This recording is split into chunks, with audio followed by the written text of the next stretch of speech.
Hello everyone, Aaron here, back with another Alaska video. Today we're just going to be looking at her real quick. It's going to be a shorter video, just to get some more content out there. So this is her. Hopefully we can get a pretty good picture for the thumbnail here.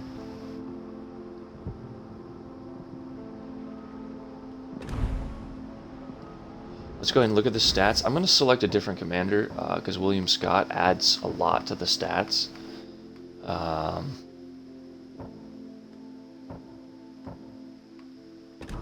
let's go ahead and select this guy because he has nothing to do with cruiser commanders. So reload time, here we go. Survivability, 54,700. Not too much for legendary tier, but again, you're a cruiser.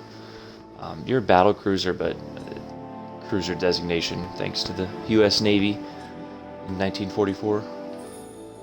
Artillery 305 millimeter works out to like a 12-inch gun, I believe. So keep that in mind if you're, comparing sizes. The Iowa is a 16-inch gun, 406 millimeter. But they pack a punch.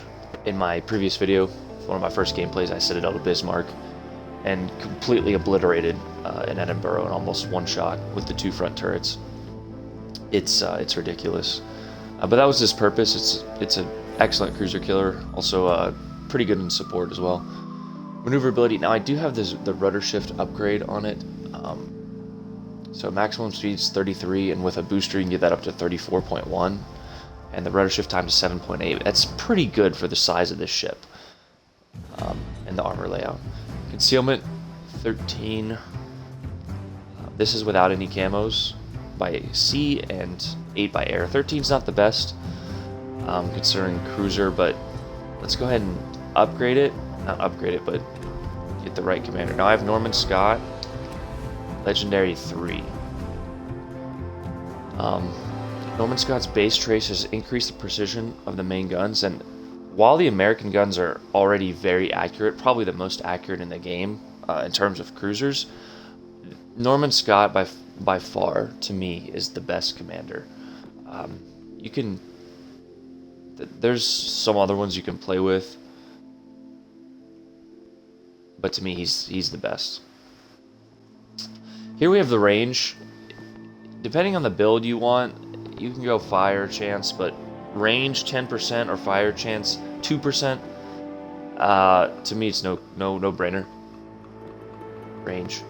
Here you also have another fire chance percentage. So again, for this one, I have the fire chance over the torpedo detectability range. I might change this depending on the games we get into and such. You have the hydro there and the radar, so you can detect destroyers, and the hydro allows you to see torpedoes farther off. But I might switch this one out considering we have a rather weak torpedo reduction. Cruiser gun main AP shell damage 10% and penetration multiplier. These shells pack a punch already, but when you add this, I think this perk maybe is the reason that these shells are doing so hot. Precision of the guns, again, why not? Maybe we might select this one, but with the steering gear modification on the Alaska already, this is the one I chose. Again, I just want, when I shoot the guns, I want them to go exactly where I've pointed, and I want them to hurt. So, and the reload time. With Scott, as well as Yamamoto and Madden, who also helps increase the reload time, and the traverse speed. The traverse speed is probably one of your weakest points in this ship. So I've been running with a triple booster, so let's go and throw that on there as well as a camo. Obviously red, white, and blue. Best camo in the game right now. So if you don't have these, actually let's run it without. So Scott, Legendary 3, and then we'll look at the stats. Same survivability. Artillery is up 5 points though. Our range is increased by 1.5 kilometers, almost more. Reload time down to 18.1, and that's without the reload modification. Maneuverability Still the same. Concealment a little bit better with the camo. Let's go ahead and add this just to show you what I've been dealing with. And a double credit booster. Another thing to note is how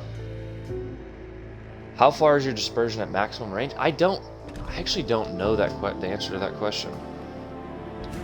I wonder if it's...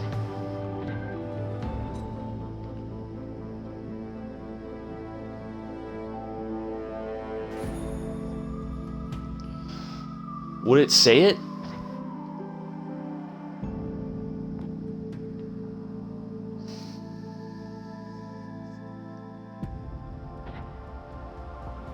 I'm not sure. But one thing to note that I was speaking on is the credits it costs to run a legendary ship are quite expensive. We'll get into some gameplay in just a bit, but I was running a normal credit booster, and in my average games I was only making like 8,000 credits, and that's with premium too. So this is another way kind of for wargaming to sneak money out of you, making you buy the credits boosters and such, but just keep that in mind. But yeah, as you can see, great reduction in time. Stats and overview. You can find the range of your guns. We are streaming live on Twitch right now, everyone. And the reload time here. So yeah, max range with the booster, 19.1, which is ridiculous. That's absolutely absurd. And the reload time on that is 18.1 seconds. And that's without the... that. So, again, aiming systems mod 1.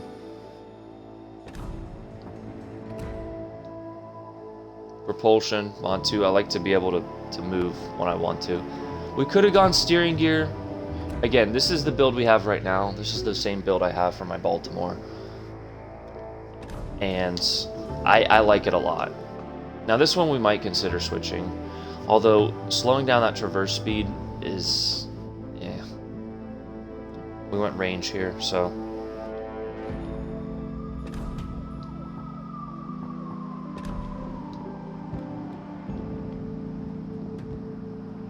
Maximum range is not effective range.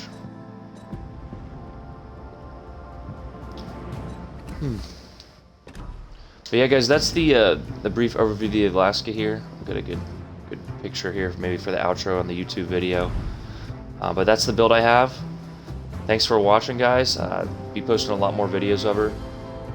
That's the build I have and what I use it for. Again, this is not the only one. There's multiple others. But yeah, that's it. Thanks for watching.